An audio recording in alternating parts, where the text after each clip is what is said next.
आज बात होगी सबसे पहले बांग्लादेश की और बांग्लादेश में पलने वाले जमाती कट्टरपंथी सांपों की। जमात का ऐसा कट्टर चेहरा बांग्लादेश में दिखाई दे रहा है जो पूरी दुनिया के हिंदुओं के लिए बर्दाश्त से बाहर है। बांग्लादेश में हिंदुओं को इस तरह से टॉर्चर किया जा रहा है जिसके खिलाफ केवल एक धर्म नहीं बल्कि पूरी इंसानियत शर्मसार हो रही है और पूरी इंसानियत को खड़े भी होना चाहिए इन जमातियों के खिलाफ। बांग्लादेश में मशहूर रॉक स्टार जेम्स के कॉन्सर्ट पर कट्टरपंथियों ने हमला बोल दिया। बांग्लादेश में बदलते सियासी समीकरणों के बीच कैसे बचेगा हिंदू, कब अत्याचार होगा खत्म, इस एक्सक्लूसिव रिपोर्ट में देखिए। जेम्स के कॉन्सर्ट में लाइव पत्थरबाजी, जमातियों ने फेंकी कुर्सियां,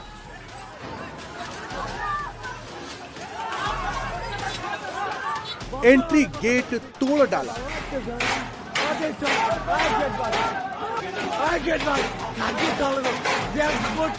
स्टेज पर चढ़े उपद्रवी जमाती। बांग्लादेश के फरीदपुर में जमात के तालिबानी चेहरे की तस्वीरें अलग अलग एंगल से देखिए। यहां मशहूर रॉक सिंगर जेम्स का कॉन्सर्ट होने वाला था। इससे ठीक पहले जमातियों की भीड़ ने जमकर बवाल काटा। फरीदपुर जिला स्कूल के स्टूडेंट्स के साथ मारपीट की गई जिसमें करीब 20 छात्र घायल हो गए। हालात इतने बिगड़ गए कि जेम्स किसी तरह अपनी जान बचाकर वहां से निकले और कॉन्सर्ट को रद्द करना पड़ा। जेम्स रात करीब 9:30 बजे मंच पर आने वाले थे, लेकिन कार्यक्रम शुरू होने से ठीक पहले कट्टरपंथियों का एक ग्रुप जबरन कार्यक्रम स्थल में घुसा। हमलावरों ने मंच पर कब्जा करने की भी कोशिश की और सांस्कृतिक कार्यक्रमों और संगीत आयोजनों के खिलाफ नारेबाजी की। बांग्लादेश में कट्टरपंथ की कायराना हरकत की ये तस्वीर पहली नहीं है।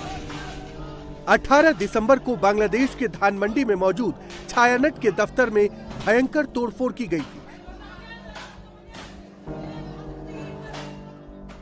तोड़फोड़ के बाद छायानट के दफ्तर में आग लगा दी गई।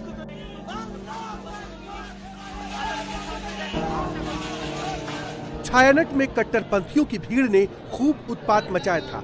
ऐसे ही ढाका में उदीची शिल्पी गोष्ठी के हेड ऑफिस को भी आग के हवाले कर दिया गया था। छायानट में तोड़फोड़ और आगजनी के बाद कलाकारों ने गाना गाकर कट्टरपंथियों का विरोध किया।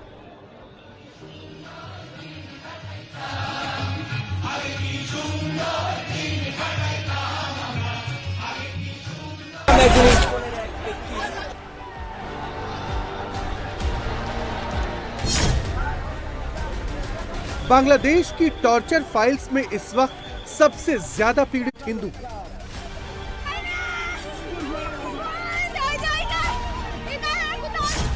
बांग्लादेश में हिंदुओं को जिंदा जलाया जा रहा है।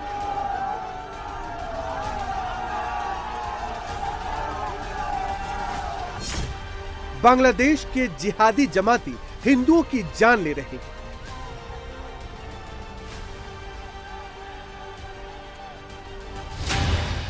हिंदू मॉब लिंचिंग के शिकार हो रहे हैं।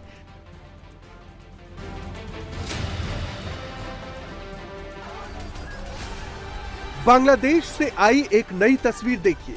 जमाते इस्लामी के समर्थकों ने एक हिंदू शख्स को घेर कर मारने की कोशिश की है।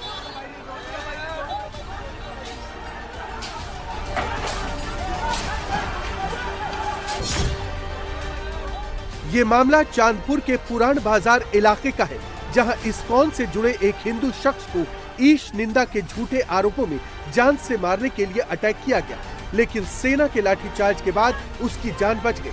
शख्स ने अपनी जान बचाने के लिए एक मंदिर में शरण ली है। बांग्लादेश में हिंदुओं पर लगातार हमले हो रहे हैं।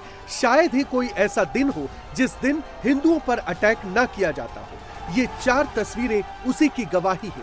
कभी दीपू को जिंदा जला दिया जाता है तो कभी शील फैमिली का घर फूंक दिया जाता है।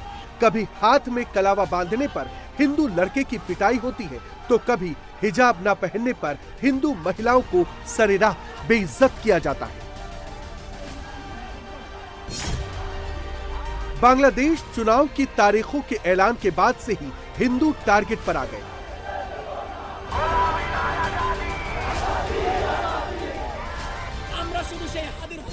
29 साल के अमृत उर्फ सम्राट मंडल को जिहादियों ने पीट कर मार डाला। जिहादियों की जमात सम्राट मंडल को तब तक पीटती रही जब तक कि उसकी मौत न हो गई।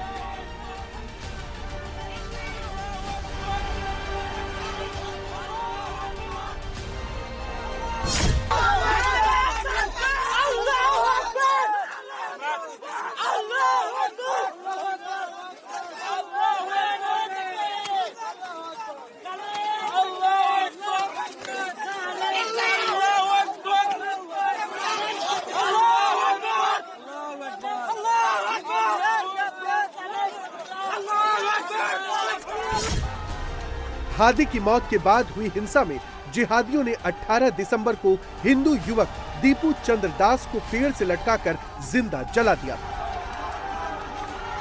बांग्लादेश में हिंदू कितने अनसेफ हैं, उसकी तस्दीक ये तस्वीरें कर रही हैं। घरों में आग लगी है, घर के बगल में बांग्लादेश का झंडा है और एक हिंदू लड़का जान बचाने की गुहार लगा रहा है। वो बार बार यही कह रहा है कि जैसे दीपू दास की हत्या हुई है, कहीं वैसे ही उसकी भी हत्या न कर दी जाए। बांग्लादेश है, अभी रात का वक्त है, दीपू चादर जैसे हमें भी खत्म कर देंगे। आप खुद देख सकते हो क्या हो रहा है। इस वीडियो को ज्यादा से ज्यादा शेयर करना ताकि कोई हमें बचा सके। समझ नहीं। बांग्लादेश में अल्पसंख्यकों के अधिकारों की रक्षा के लिए काम करने वाली संस्था human rights Congress for Bangladesh minorities ने ईश निंदा के नाम पर हुई हिंदुओं के खिलाफ हमले, हत्याओं के आंकड़े जारी किए हैं। अगस्त 2024 से जून 2025 तक 2442 से ज्यादा हमले सामने आए हैं, जिनमें 27 हत्याएं और कई मंदिरों पर हमले शामिल हैं। इस साल जून से अब तक ईश निंदा के 71 मामले दर्ज किए गए। ये आंकड़े डराने वाले हैं। भारत सरकार ने भी बांग्लादेश के सामने अपना स्टैंड क्लियर कर दिया है। विदेश मंत्रालय के प्रवक्ता रणधीर जायसवाल ने कहा कि बांग्लादेश में भारत के खिलाफ हो रहा दुष्प्रचार बंद होना चाहिए। इस तरह का फेक नैरेटिव फैलाकर हिंसा करने वाले कट्टरपंथियों के खिलाफ कड़ा एक्शन होना चाहिए। भारत बांग्लादेश में फैलाई जा रही भारत विरोधी झूठी कहानी को खारिज करता है। वहां कानून व्यवस्था और सुरक्षा बनाए रखना बांग्लादेश की अंतरिम सरकार की जिम्मेदारी है। Anti-India rhetoric, you would have seen also in the last several days we have issued a couple of or more than couple of statements. We have rejected the false narrative that has been projected in Bangladesh. You would understand that law and order or security situation or the developments that are happening in Bangladesh is the responsibility of the government of Bangladesh, and to portray a narrative where things go in some other direction is completely false, and we reject that. जिहादी जमात के काले कारनामों के दाग यूनुस के दामन पर खुलकर दिख रहे हैं, इसलिए अब वो दिखावे की कार्रवाई में जुट गया है। दीपू दास नरसंहार केस में छिटपुट गिरफ्तारी शुरू हो चुकी है। ढाका की मधुर कैंटीन में तोड़फोड़ के आरोपी कट्टरपंथी को भी अरेस्ट कर लिया गया है। जिहादियों पर एक्शन दिखाने के लिए मौलाना अताउर रहमान को जेल भेज दिया गया। लेकिन अब यूनुस कुछ भी कर ले, उसकी दाल नहीं गलने वाली। सेक्युलर चोले के पीछे उसका कट्टरपंथी कैरेक्टर सामने आ चुका है। मौत যদি করে থাকে সবার আগে এনসিবি নেতারা করছে, এরপর সবার আগে এনসিবি নেতাদের গ্রেফতার করেন, এরপরে শিবিরের নেতাদের গ্রেফতার করেন, এরপরে এই বিএনপির যারা আছে এদের গ্রেফতার করেন। बांग्लादेश में उस्मान हादी के हत्यारों की गिरफ्तारी की मांग तेज हो गई है। इनकलाब मंच लगातार प्रदर्शन कर रहा है। शाहबाग चौराहे पर जाम लगा दिया गया। हत्यारों की गिरफ्तारी नहीं होने तक मैदान न छोड़ने की चेतावनी जारी कर दी गई।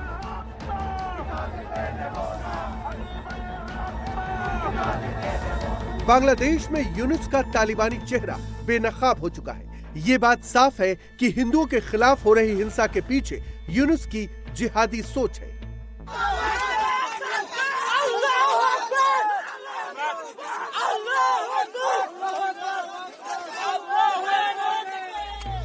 बांग्लादेश चुनाव में भी यूनुस फंसते नजर आ रहे हैं। बीएनपी के कार्यकारी अध्यक्ष तारिक रहमान ने ढाका से ऐलान कर दिया कि उनके पास बांग्लादेश और उनके लोगों के लिए एक प्लान है। আপনাদের সকলের সামনে আমি বলতে চাই, I have a plan.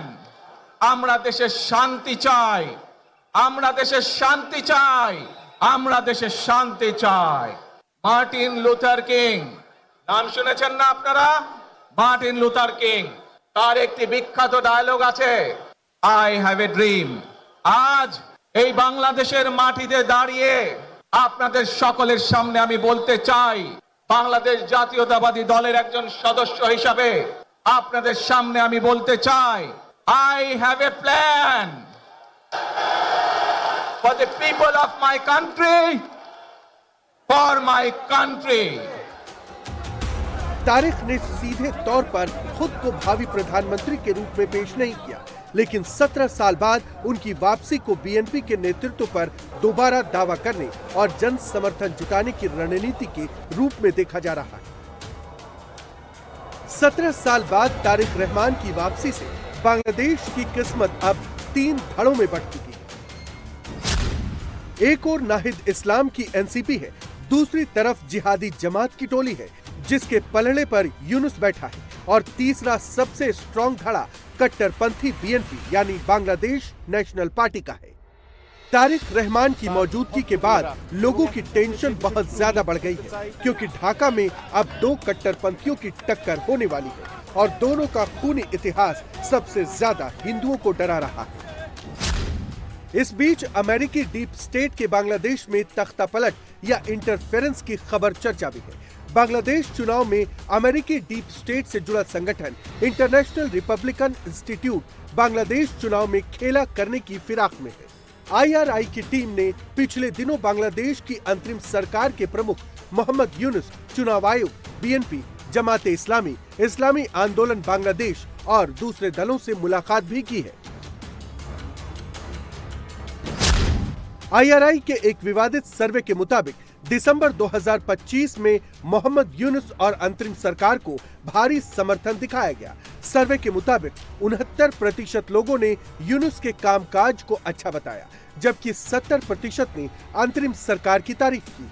IRI का सर्वे भारत के लिए नेगेटिव छवि बनाने की कोशिश भी कर रहा है। बांग्लादेश के दोस्तों के लिस्ट में भारत सबसे नीचे है, जबकि रूस, चीन और यहाँ तक कि पाकिस्तान टॉप पर है। आईआरआई का सर्वे भारत बांग्लादेश संबंधों में तनाव को दिखा रहा है, जो यूनुस सरकार के वक्त बढ़ा है। आईआरआई के सर्वे में वो यूनुस अच्छा है जो हिंदुओं पर हमले रोक पाने में नाकाम है, वो यूनुस अच्छा है जो भारत के खिलाफ जहरीले बयानों को रोक पाने में नाकाम है।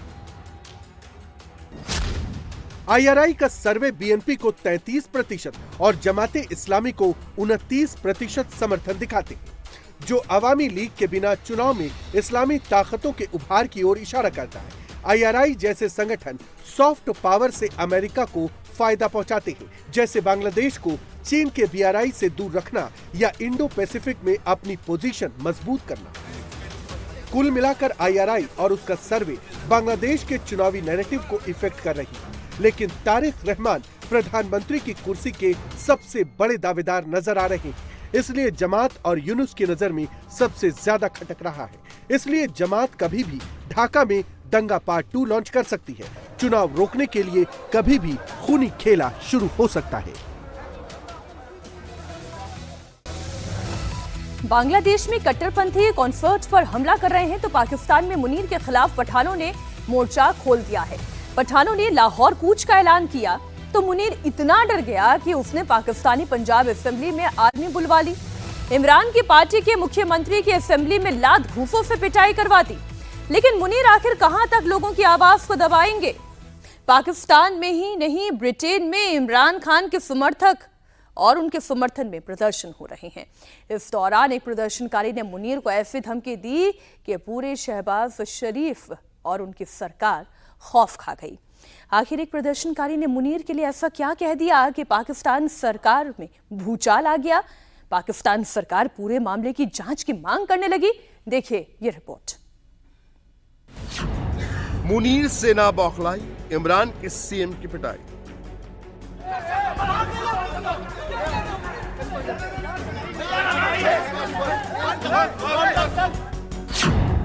मुनीर ने खो दिया होश, असेंबली में बुला ली फोर्स।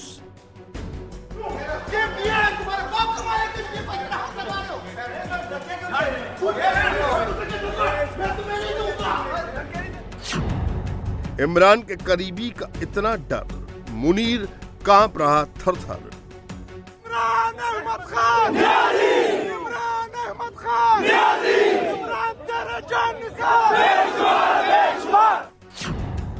पाकिस्तान से ब्रिटेन तक फैली विरोध की चिंगारी।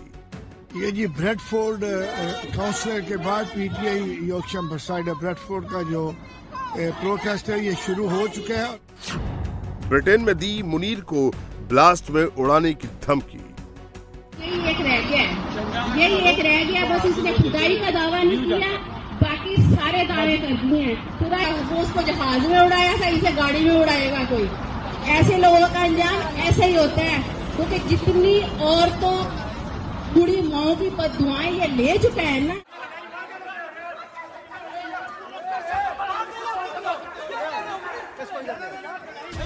ऐसा नजारा पाकिस्तान से ही देखने को मिल सकता है।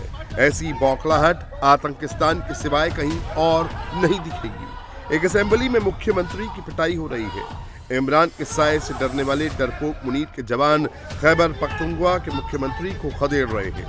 उन पर लात घूंसे बरसाए जा रहे हैं। एक चुने हुए मुख्यमंत्री और उनके सहयोगी के कपड़े खींचे जाते हैं, उन्हें धक्का दिया जाता है, बदसलूकी होती है। फिर मुनीर आर्मी खैबर पख्तूनख्वा के मुख्यमंत्री सोहेल अफरीदी और उनके प्रतिनिधि को खदेड़ते हुए दरवाजे से बाहर कर देती है।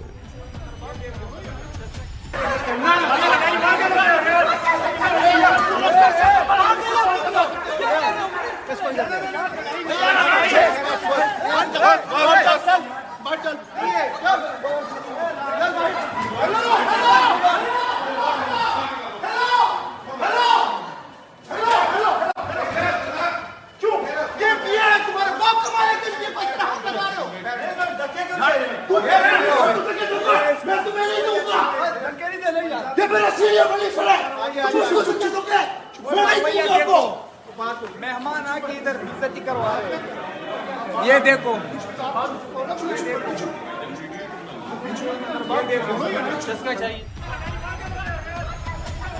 ये तस्वीर पाकिस्तान पंजाब असेंबली की है, जहां सोहेल अफरीदी इमरान की गिरफ्तारी का प्रोटेस्ट करने पहुंचे थे। फिर उन पर मुनीर की आर्मी टूट पड़ी। सोहेल अफरीदी इमरान की गिरफ्तारी और उन्हें जेल में तन्हा रखने का विरोध कर रहे थे। सवाल है कि आखिर मुनीर इतना डरा हुआ क्यों है? इसकी वजह यह है कि इमरान की पठान सेना ने लाहौर पर धावा बोलने का फैसला किया है। ये सोहेल अफरीदी का काफिला लाहौर की हदूद में दाखिल हो चुका है। ये मनाजर है लाहौर टोल प्लाजे की। तो जिंदा दिलाने लाहौर जो शहरी है वो तैयार हो जाए। इमरान जेल में है और उनकी पार्टी के सारे बड़े नेताओं की धरपकड़ हो चुकी है। जो नेता बाकी बचे हैं वो या तो सरेंडर कर चुके हैं या मुनीर के सामने सरेंडर कर चुके हैं। ऐसे में मुनीर के सामने तनकर खड़े हुए हैं इमरान के करीबी और पठान सीएम सोहेल अफरीदी। अफरीदी ने सैकड़ों गाड़ियों में हजारों पठानों के साथ लाहौर कूच किया, जिसे देखते हुए मुनीर के होश उड़ गए। तो आप देख सकते हैं वज़ीर-ए-आला सोहेल अफरीदी जो है वो लाहौर की जानब जा रहे हैं और ये हाफिजाबाद की जानब से ये वेलकम किया जा रहा है। अगर आप देखें लोगों की एक बड़ी तादाद मौजूद है और जो काफिले हैं वो इस कारवां में शामिल होते जा रहे हैं। तो ये मंजर है इस टाइम मोटरवे का। पाकिस्तान तहरीके इंसाफ के कारकुनान, पाकिस्तान तहरीके इंसाफ के जो लोग हैं वो जगह जगह वज़ीर-ए-आला सोहेल अफरीदी का वेलकम कर रहे हैं। सो ये सूरत हाल है इस टाइम। आप देख सकते हैं फूलों की पत्तियां जो है वो निछावर की जा रही हैं। अगला जो स्टॉप होगा वो होगा लाहौर में, लाहौर पहुंचा जाएगा। तो ये मंजर आप देख सकते हैं जी, ये हाफिजाबाद की तरफ से शानदार वेलकम किया जा रहा है।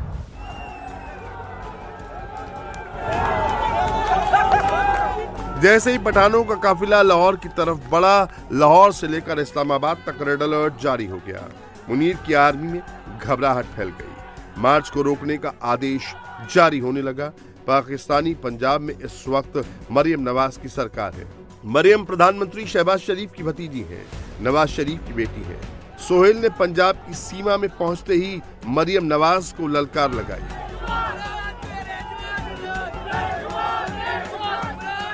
ये तो सीधा सीधा फिर जो है मार्शल हो गया। ये जमहूरी हुकूमत इस तरह नहीं करती। तो ये नहीं समझ रही कि इनके इन हरकतों से दो सूबों के दरमियान जो नफरतें बढ़ रही हैं, तो वो चाह रहे यही होंगे। एक तो ये हमेशा से जो है हमें सुनने को मिलता आ रहा है कि इमरान खान साहब जो हैं वो सिक्योरिटी थ्रेट है इस मुल्क के लिए।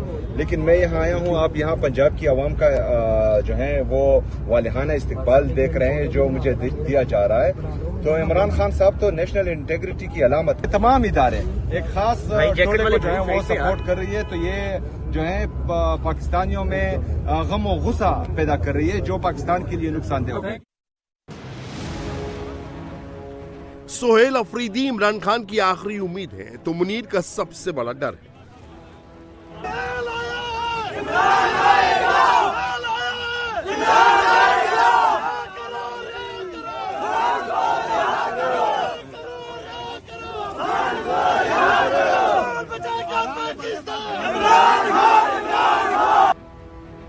जैसे ही सुहेल अफरीदी का काफिला लाहौर के पास पहुंचा, मरियम नवाज ने हाईवे के होटल बंद करवा दिए। सीएम को रोकने के लिए हाईवे पर फौज भेज दी। इस वक्त हम टोल प्लाजा लाहौर से निकल रहे हैं बाहर, और सीएम साहब के काफिले को, सारे काफिले को इन्होंने इस वक्त रोका हुआ है। और आगे जो है वो जी उस जगह पे सारी पुलिस लगी हुई है, और ये पुलिस किसी को आगे जाने नहीं दे रही है। पंजाब पुलिस जो है सारी, तो ये जो आप देख रहे हैं पुलिस सारी, और इस वक्त सारा ये जो कानून हैं इसको इन्होंने बंद कर दिया, और सीएम सिर्फ पूरे सीएम के काफिले को उन्होंने रोक लिया हुआ है। लाहौर को छावनी में तब्दील कर दिया। लाहौर आने वाले हर रास्तों बंद कर दिया गया। काफिलों को रोक लिया गया है। मोटरवे के मुख्तलिफ रास्ते जो है वो इस वक्त बंद किए गए हैं। उसकी रीजन ये है कि ये जितने भी पाकिस्तान तहरीक इंसाफ के वर्कर है, सुहेल अफरीदी साहब के इस्तकबाल के लिए यहाँ पे जो आ रहे हैं उन लोगों को रोका जा रहा है। लोग मुबादर रास्ता ढूंढने की कोशिश भी कर रहे हैं और आ भी रहे हैं। जिस तरह से ट्रैफिक वगैरह को जाम किया गया है, और ये पुलिस की गुंडागर्दी से जो है वो लोगों को तंग किया जा रहा है। मुकामी लोग जो नहीं भी जाना चाह रहे उनके लिए भी ट्रैफिक में जो है वो बहुत सारे मसाइल पैदा किए जा रहे हैं। तो इस वक्त ये मंडी बहावलदीन किसी गांव के अंदर से ये रुकी हुई है सारी ट्रैफिक। इसके बावजूद सोहेल अफरीदी और उनके सपोर्टर्स को ना मरियम नवाज की पुलिस रोक पाई और ना ही मुनीर की फोर्स। सोहेल अफरीदी लाहौर पहुंचे, अपने समर्थकों के सामने जोशीला भाषण दिया। इसी के बाद पंजाब असेंबली में सोहेल अफरीदी और उनके प्रतिनिधि के साथ मारपीट हुई, लेकिन अफरीदी के समर्थन में इमरान की बहनें तनकर खड़ी हो गई। आप जीना चाहते हो, चलेगा नहीं, आप ये बिल्कुल नहीं चलेगा। और लाहौर को आप नहीं जानते, लाहौर जब खड़ा हो जाए ना, लाहौर को कोई नहीं रोक सकता। मुनीर के खिलाफ इमरान के सपोर्टर इंग्लैंड में भी सड़कों पर उतरे। इंग्लैंड के ब्रैडफोर्ड में पाकिस्तान मिशन के सामने पीटीआई की महिला समर्थकों ने प्रदर्शन किया। इस दौरान एक महिला ने यहाँ तक कह डाला कि रोड पर धमाके में मारा जाएगा मुनीर। यही एक रह गया, यही एक रह गया, बस इसने खुदाई का दावा नहीं किया, बाकी सारे दावे कर दिए हैं। पूरा वो उसको जहाज में उड़ाया था, इसे गाड़ी में उड़ाएगा कोई। ऐसे लोगों का अंजाम ऐसे ही होता है, क्योंकि जितनी औरतों बूढ़ी माओ की बददुआएं ये ले चुका है ना। ये धमकी जैसे ही मुनीर के कानों में पड़ी, उसके होश उड़ गए। मुनीर डर के मारे कांप रहा है। वो इतना खौफ में है कि पाकिस्तान ने ब्रिटेन के डिप्टी हाई कमीशन को समन किया। उस महिला के बारे में जांच करने की मांग की जिसने कहा था कि रोड धमाके में मारा जाएगा मुनीर। पाकिस्तान ब्रिटेन से मांग कर रहा है कि वो पूरे मामले की जांच करे, लेकिन सारी दुनिया मुनीर और पाकिस्तान की हकीकत जानती है। यही वजह है कि कोई भी देश पाकिस्तान को सीरियसली नहीं लेता। पहले पश्चिम के देश पाकिस्तान को घास नहीं डालते थे, इस बार यूएई ने भी उसे गच्चा दे दिया। अभी यूएई के राष्ट्रपति शेख मोहम्मद बिन जायद अल नहायान पाकिस्तान के दौरे पर थे। पाकिस्तान ने उन्हें खुश करने की खूब कोशिश की, तोपों की सलामी दी गई, JF-17 थंडर एयरक्राफ्ट से स्कॉट किया। मुनीर को लग रहा था कि मोहम्मद बिन जायद अपने खजाने की चाबी उसे सौंप देंगे, लेकिन ऐसा कुछ नहीं हुआ। जायद आए और दावत खाकर चले गए। आजम मुनीर और शहबाज शरीफ बस देखते रह गए। पाकिस्तान में मुनीर के खिलाफ इमरान समर्थक गुस्से में आक्रोशित हैं, तो रूस और यूक्रेन के बीच चल रहा महायुद्ध अपने खतरनाक मोड़ पर आ गया है। शांति समझौते को लेकर कल फ्लोरिडा में राष्ट्रपति ट्रंप और ज़ेलेंस्की के बीच बैठक होने जा रही है, लेकिन पीस डील से पहले ही रूस ने यूक्रेन पर हमले तेज कर दिए हैं। यूक्रेन की राजधानी कीव पर पुतिन की सेना ने कैसे मिसाइलों से तबाही मचाई, रूसी हमले से कीव कैसे घुप अंधेरे में डूब गया, क्या न्यू ईयर से पहले पीस डील पर बात बन पाएगी? रूस यूक्रेन के ताजा अपडेट पर पूरी रिपोर्ट हमने तैयार की है, आप देखें।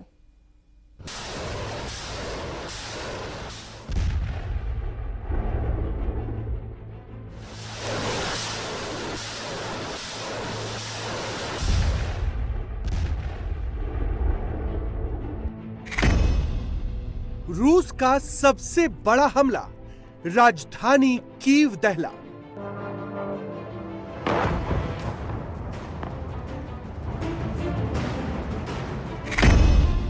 मिसाइलों, रॉकेट्स की बौछार, महायुद्ध में अब आर पार।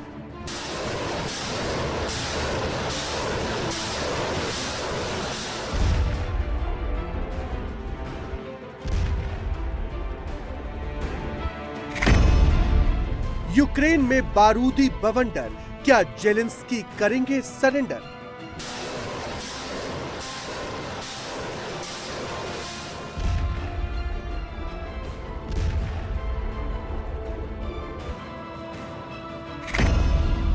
जेलेंस्की ट्रंप की होगी मुलाकात, क्या पीस डील पर बनेगी बात?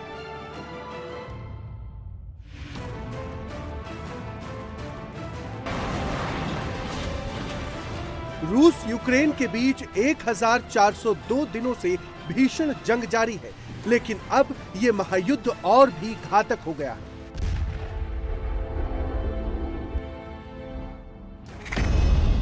रूसी सेना ने बीती रात यूक्रेन की राजधानी कीव पर ताबड़तोड़ हमले किए। रूस ने अपनी अत्याधुनिक मिसाइलों और ड्रोन से कीव के अहम ठिकानों को निशाना बनाया। मिसाइलों की गड़गड़ाहट से पूरा कीव दहल उठा, पूरे इलाके में भारी तबाही हुई।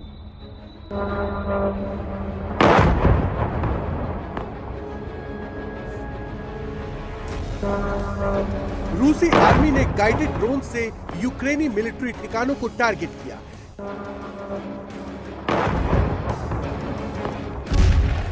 कीव के एनर्जी इंफ्रास्ट्रक्चर को निशाना बनाया, पावर स्टेशनों को ध्वस्त कर दिया। रूस के मिसाइल हमले से कीव के ज्यादातर हिस्से घुप अंधेरे में डूब गए, चारों तरफ भारी तबाही मच गई।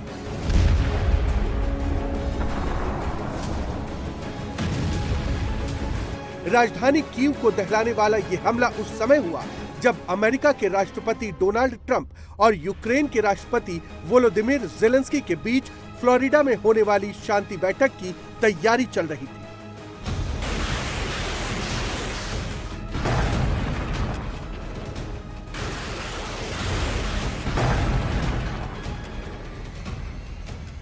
ज़ेलेंस्की ने बताया कि अगर रूस 60 दिनों के सीज फायर पर सहमत होता है तो वो ट्रंप के पीस प्लान पर जनमत संग्रह कराने को तैयार है।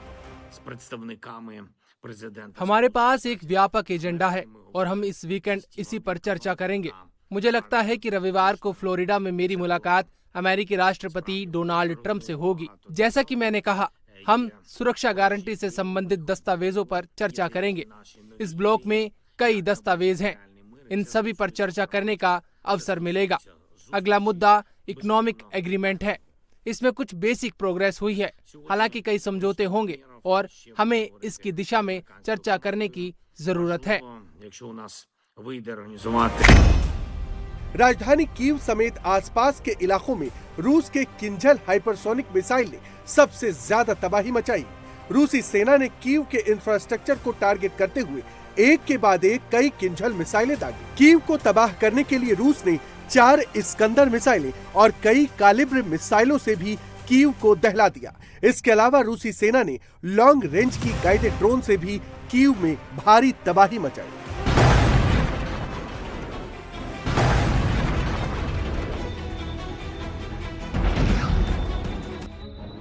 जिस किंझल मिसाइल से रूसी सेना ने सबसे ज्यादा तबाही मचाई वो रूस का बेहद घातक मिसाइलों में से एक है। Oh my God! रूस की किंझल मिसाइल हाइपरसोनिक स्पीड से उड़ती है। किंझल मिसाइल की रफ्तार आवाज से 10 गुना तेज है। ये इतनी तेज उड़ती है कि रडार से ट्रैक करना मुश्किल हो जाता है। किंझल हवा में घुमावदार रास्ता ले सकती है, जिससे एयर डिफेंस सिस्टम कंफ्यूज हो जाते हैं। ये मिसाइलें हवा से जमीन पर हमले के लिए बनी है। ये कमांड सेंटर, एयरबेस या चलते हुए टारगेट जैसे जहाजों को मार सकती है। यूक्रेन में रूस ने इसे हथियार डिपो, रनवे और ट्रेनिंग साइट्स पर दागा है। एक हमले में ये पूरे इलाके को तबाह कर सकती है। Oh my God! कीव के साथ ही रूसी सेना यूक्रेन पर चौतरफा हमला कर रही है। यूक्रेन के अहम ठिकानों को निशाना बनाया जा रहा है। रूसी हमले से खासकर पूर्वी और उत्तरी यूक्रेन में भारी तबाही मच रही है। एनर्जी इंफ्रास्ट्रक्चर तबाह किए जा रहे हैं। घातक हमलों के साथ ही पुतिन का मिशन यूक्रेन फतह जारी है। यूक्रेन में एक के बाद एक इलाकों पर कंट्रोल लिया जा रहा है। तबाही की ये तस्वीरें पूर्वी यूक्रेन के डोनबास की हैं। दुश्मन के ठिकानों को टारगेट करके भीषण गोलीबारी की जा रही है। रूसी ग्लाइड बम यूक्रेन में भयंकर तबाही मचा रहे हैं। रूसी Grad battalion multiple launch rocket system से तबाही मचा रही है। आग उगलते रॉकेट्स दनादन दागे जा रहे हैं। इसके साथ ही रूसी सेना तोपों से फटाफट गोले दाग रही है। यूक्रेन के मिलिट्री ठिकानों समेत गोला बारूद डिपो को उड़ाया जा रहा है।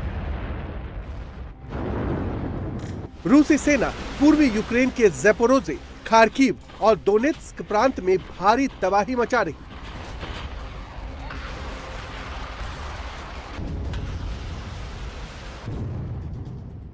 उत्तरी पूर्वी यूक्रेन के सूमी इलाके में भी यूक्रेनी कंट्रोल वाले इलाकों को ध्वस्त किया जा रहा है। पूर्वी यूक्रेन के बाद अब रूसी सेना लगातार आगे की तरफ बढ़ रही है। ये सेंट्रल यूक्रेन का डेनेप्रोपेट्रोवस्क इलाका है। यूक्रेन के 2 गढ़ रूसी सेना ने तबाह कर दिए। डेनेप्रोपेट्रोवस्क के एंड्रीयेवका शहर पर रूसी सेना ने कब्जा कर लिया है।